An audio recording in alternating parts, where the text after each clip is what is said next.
Art of public speaking से Dale Carnegie ने लिखा है, आपके सबसे बड़े डर को चुटकियों में दूर करने की ताकत रखती है।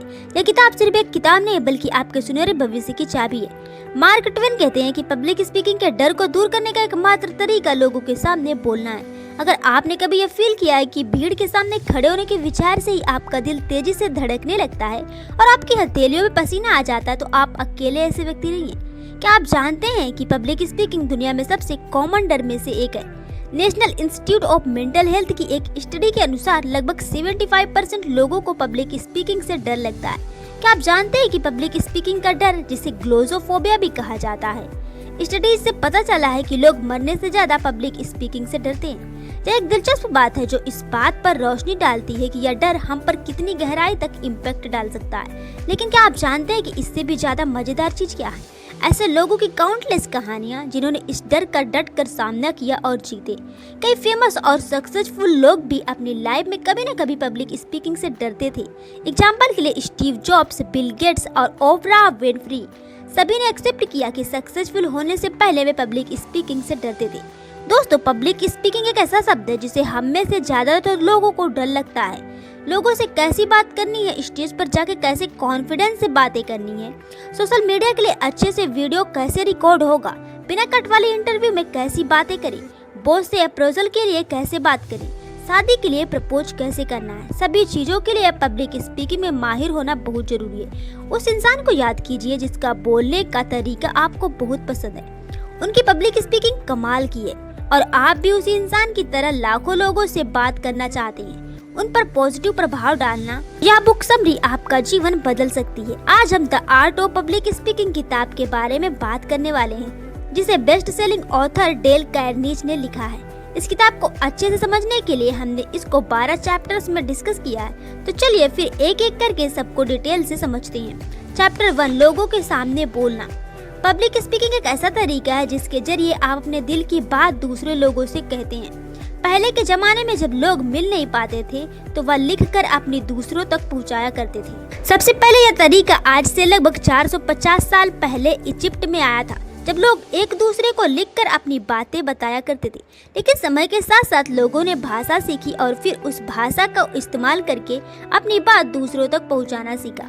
इस प्रोसेस को कन्वर्सेशन कहते हैं। पब्लिक स्पीकिंग इससे अलग होती है। जब आप किसी एक इंसान से बात करते हैं तो उसे कन्वर्सेशन कहते हैं। जब आप बहुत लोगों के सामने कोई बात कहते हैं तो उसे पब्लिक स्पीकिंग बोलते हैं। जब आप किसी के साथ कन्वर्सेशन में हैं तो जो आपके मन में है उसे बोल सकते हैं और प्लानिंग की कोई खास जरूरत नहीं पड़ती और आप अपने डेली के आम बोलचाल वाले शब्द का भी इस्तेमाल कर सकते हैं। पब्लिक स्पीकिंग में आपको पहले से प्लानिंग करनी होगी, क्या बोलना है और कैसे बोलना है। यहाँ पर आम बोलचाल के शब्दों की जगह फॉर्मल लैंग्वेज का इस्तेमाल करना होता है। पब्लिक स्पीकिंग करते समय यहाँ पर कुछ बातें हमें ध्यान रखनी चाहिए, जैसे कि अपनी ऑडियंस के आर्गुमेंट और उनकी फीडबैक को समझना होगा।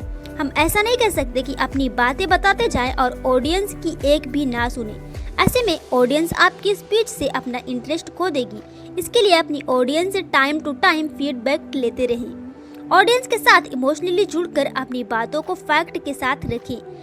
अपनी स्पीच के जरिए देना चाहते हैं वो ऑडियंस तक क्लियरली पहुंचाएं। चैप्टर 2, इथिक्स और पब्लिक स्पीकिंग। पब्लिक स्पीकिंग का गोल लिसनर्स से मनचाहा रिस्पॉन्स लेने का है, लेकिन किसी भी कीमत पर नहीं। मतलब अगर लिसनर्स को आपकी बात पसंद आई वो तभी आपके लिए तालियां बजाएंगे। आप उसे जबरदस्ती ताली नहीं बजवा सकते। पब्लिक स्पीकिंग एक पावर की तरह है, इसीलिए इसके साथ बहुत सी जिम्मेदारियां भी जुड़ी होती हैं। एक पब्लिक स्पीकर होने के नाते आपका फर्ज है कि लोगों को सही चीजें बताएं, लेकिन कुछ लोग इसका गलत इस्तेमाल करते हैं और पैसे या फिर किसी दूसरी चीज के लालच में अपनी स्किल का गलत फायदा उठाते हुए लोगों को गलत नॉलेज दे देते हैं। लोगों को अपनी बातों में मैनिपुलेट करके अपने मकसद के लिए लोगों को मनवा ही लेते हैं। पब्लिक स्पीकिंग का इथिक्स कहता है कि अगर आपको कोई चीज नहीं आती या आपको किसी सब्जेक्ट के बारे में कुछ खास जानकारी नहीं है तो दूसरों को ना बताएं और पहले खुद सीखे फिर दूसरों को बताएं। झूठ ना बोले। चैप्टर 3, सुनना।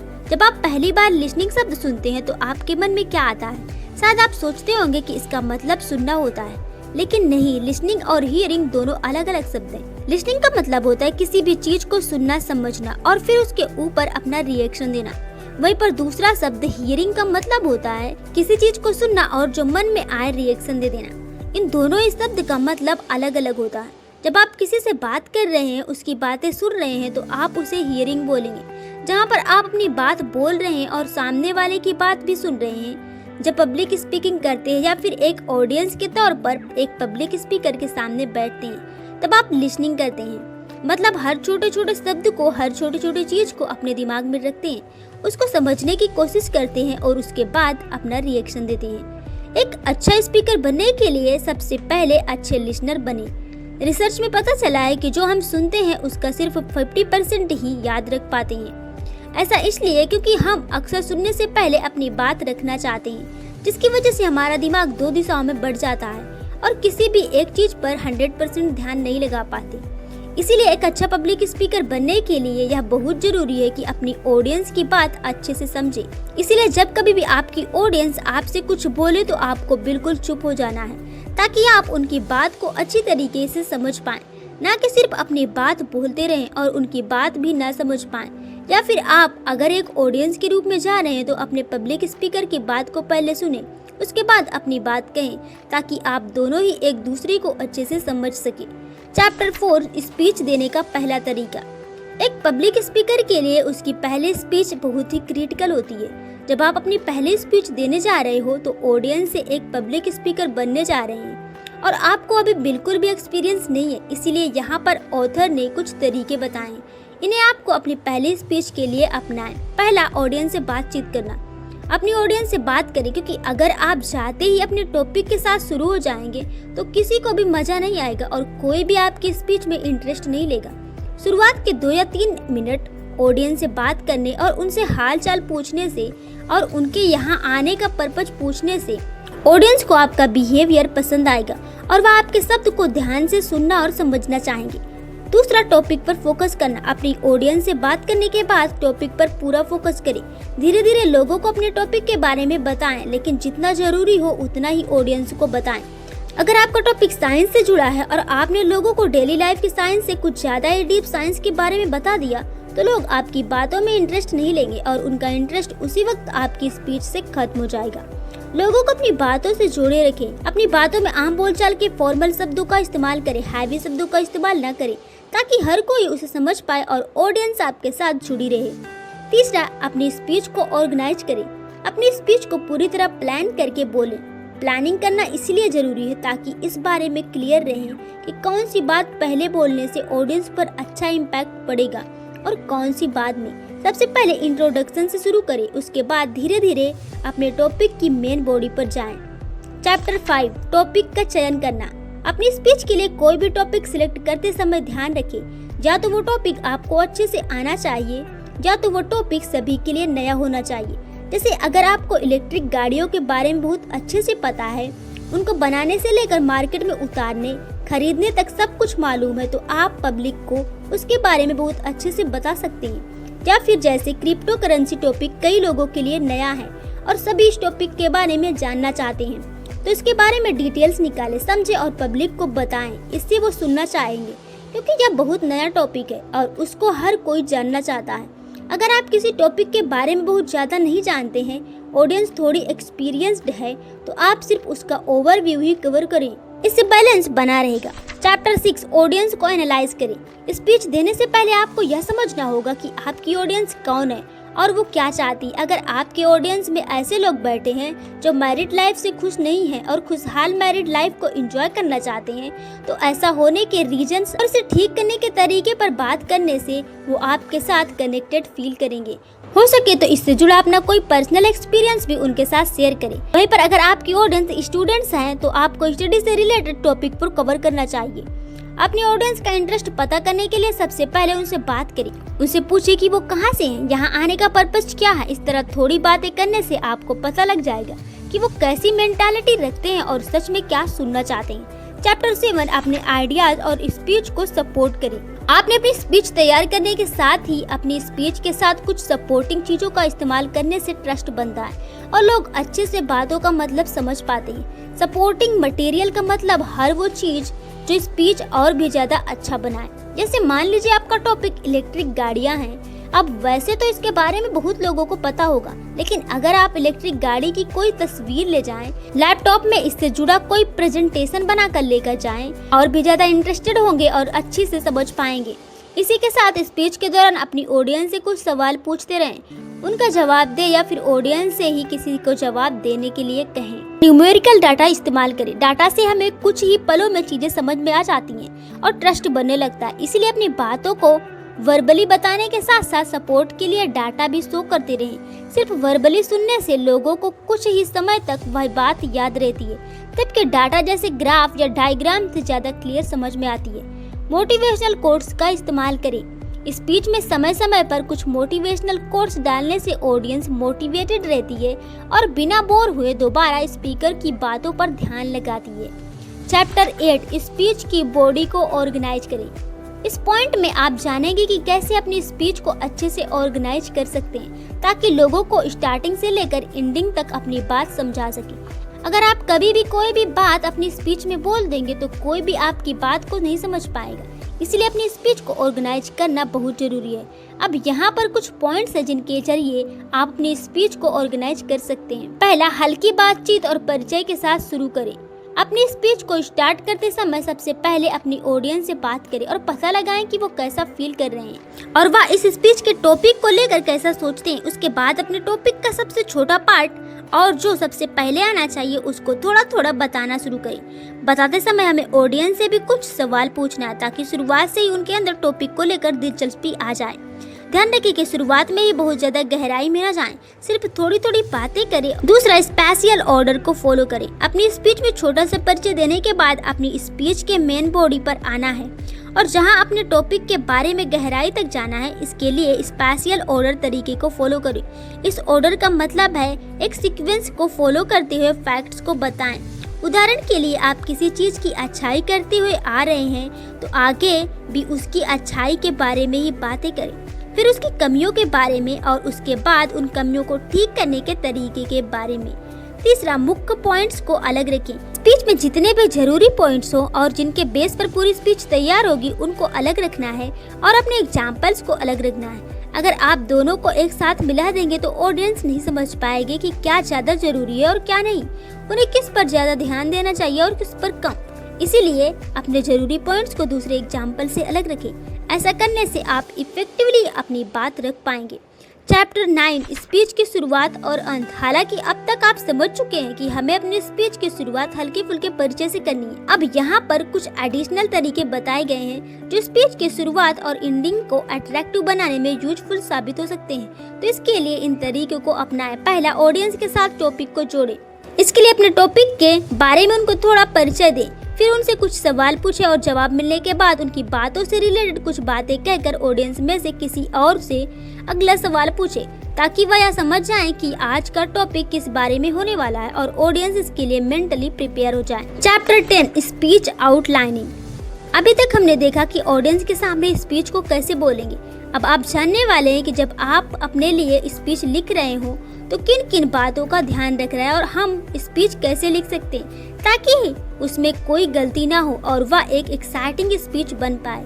एक अच्छी स्पीच लिखने के लिए यहाँ पर कुछ पॉइंट्स दिए गए हैं। पहला, तैयारी का आउटलाइन। जब कोई स्पीकर स्टेज पर जाकर बोलते हैं तो वह सिर्फ एक पेपर पर ऐसे ही नहीं लिखी होती, उसके बारे में सब लिखा होता है कि कब कौन सी लाइन बोलनी है, क्या परिचय है, क्या मेन बॉडी है और क्या एंडिंग है, कब किस चीज का एग्जाम्पल देना है, कब ऑडियंस से कौन सा सवाल पूछना है और कहां पर दोबारा बोलना है। इसी प्रोसेस को हम प्रिपरेशन आउटलाइन भी बोलते हैं। अब देखते हैं कि आप आउटलाइन प्रिपरेशन कैसे कर सकते हैं। अपनी स्पीच के स्पेसिफिक पर्पस के बारे में क्लियर रहें।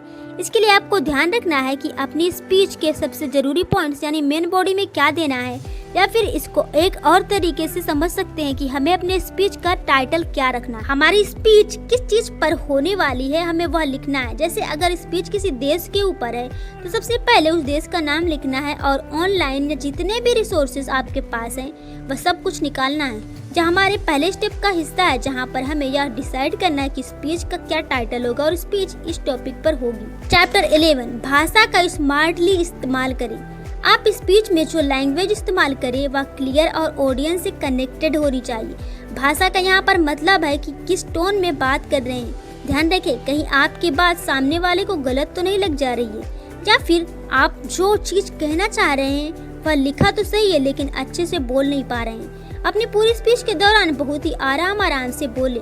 अब आराम से बोलने का मतलब धीरे धीरे बोलना नहीं है। हो सकता है टॉपिक में कोई ऐसी चीज है जो आपको पसंद ना हो, पर आप उसके खिलाफ बोलते बोलते नेगेटिव बोल सकते हैं, जिसकी वजह से कुछ लोग आपसे नाराज हो सकते हैं। इसीलिए आपको वही बोलना है जो आपने लिखा है या फिर जो फैक्ट है। रियलिस्टिक बातों से अगर किसी को हर्ट हो सकता है तो अपनी बातें इस तरह रखें ताकि ऑडियंस को बुरा भी न लगे और आप बात का मतलब भी समझ पाएं। चैप्टर 12 डिलीवर बात को लोगों तक पहुँचाना।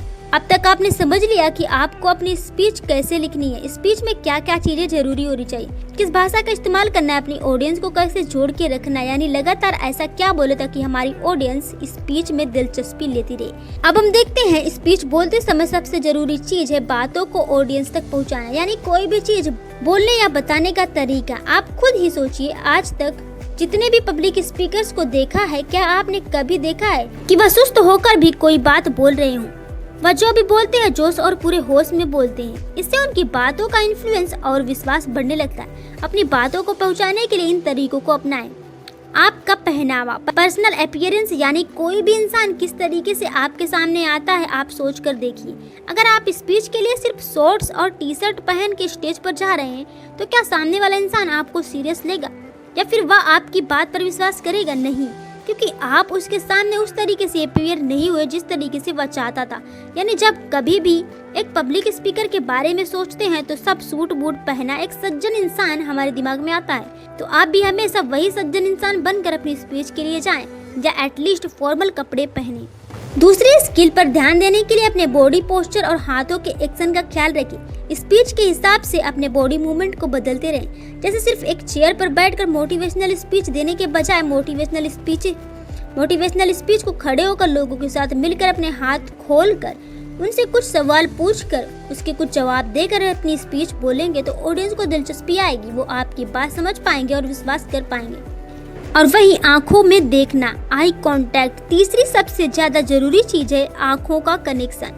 आप स्पीच देते समय कहाँ देख रहे हैं या आपके ऑडियंस पर इफेक्ट डालने में इम्पोर्टेंट रोल अदा करता है। ध्यान दें, कहीं किसी दीवार, पंखे या किसी दूसरे पब्लिक स्पीकर को नहीं देख रहे हैं। अगर ऐसा देख रहे हैं तो यह नर्वसनेस को शो करता है। यह दिखाता है कि आपके अंदर कॉन्फिडेंस की कमी है। इससे ऑडियंस आपकी बात पर विश्वास नहीं कर पाएगी और आपकी स्पीच में दिलचस्पी नहीं लेगी। इसलिए हमेशा स्पीच देते समय अपनी ऑडियंस की आंखों में देखें। इससे कॉन्फिडेंस शो होता है जो ऑडियंस के बीच हमारे विश्वास और दिलचस्पी को बढ़ाता है। तो इस समरी में आपने पब्लिक स्पीकिंग की आर्ट को सीखा जिससे कॉन्फिडेंटली अपनी बात दूसरों तक पहुंचा सकते हैं। आइए अब हम सीखे लेसन्स को एक बार दोहरा लेते हैं ताकि इन लेसन्स को याद रखना आसान हो जाए। पहला, अपनी ऑडियंस के इंटरेस्ट को ध्यान में रखते हुए स्पीच तैयार करना और इसके लिए अपनी ऑडियंस से टाइम टू टाइम फीडबैक लेते रहना। दूसरा, एक पब्लिक स्पीकर होने के नाते आपका फर्ज है कि लोगों को सही चीजें बताएं। तीसरा, अच्छा स्पीकर बनने के लिए सबसे पहले अच्छा लिसनर बने। चौथा, लोगों को अपनी बातों से जोड़े रखें। अपनी बातों में आम बोलचाल के फॉर्मल शब्दों का यूज करें। पांचवा, अपनी स्पीच को पूरी तरह प्लान करके बोले। प्लानिंग करना इसलिए जरूरी है ताकि इस बारे में क्लियर रहें कि कौन सी बात पहले बोलने से ऑडियंस पर अच्छा इम्पैक्ट पड़ेगा और कौन सी बाद में। छठवां, अपनी स्पीच के लिए कौन सा टॉपिक सिलेक्ट करते समय ध्यान रखें, या तो टॉपिक आपको अच्छे से आना चाहिए या तो वह टॉपिक सभी के लिए नया होना चाहिए। सातवां, आपने अपनी स्पीच तैयार करने के साथ ही अपनी स्पीच के साथ कुछ सपोर्टिंग चीजों का इस्तेमाल करने से ट्रस्ट बनता है और लोग अच्छे से बातों का मतलब समझ पाते। इसीलिए एग्जाम्पल्स, स्टोरी, डाटा या मोटिवेशनल कोट्स के जरिए अपनी स्पीच को सपोर्ट करते रहें। आठवां, हल्की बातचीत और परिचय के साथ शुरू करें। 9वीं, ऑडियंस के साथ टॉपिक को जोड़े। 10वीं, परिचय के बाद सबसे पहले किसी फेमस लाइन या फेमस कोटेशन के साथ अपनी बातों को शुरू करना है जिससे लोग मोटिवेटेड फील करें और स्पीच में दिलचस्पी लेने लगेंगे। 11वां, अपनी स्पीच के स्पेसिफिक पर्पज के बारे में क्लियर रहें। 12वां, इंट्रोडक्शन, बॉडी और कंक्लूजन को लेबल दें ताकि ऑडियंस को यह क्लियर रहे कि कब इंट्रोडक्शन बताया जा रहा है, कब मेन बात और कब एंडिंग हो रही है। अपनी बातों को अच्छी तरह समझाने के लिए सिंबल का इस्तेमाल करें। अपनी बातों को पहुंचाने को बेहतर बनाने के लिए फिजिकल अपीयरेंस, इशारों का ख्याल रखें और ऑडियंस से आई कांटेक्ट बना कर करें। तो फ्रेंड्स, आई होप आपको ये वीडियो पसंद आई होगी। अगर आपको वीडियो पसंद आई तो वीडियो को लाइक करें और हमारे चैनल को सब्सक्राइब जरूर करें। Thanks for watching.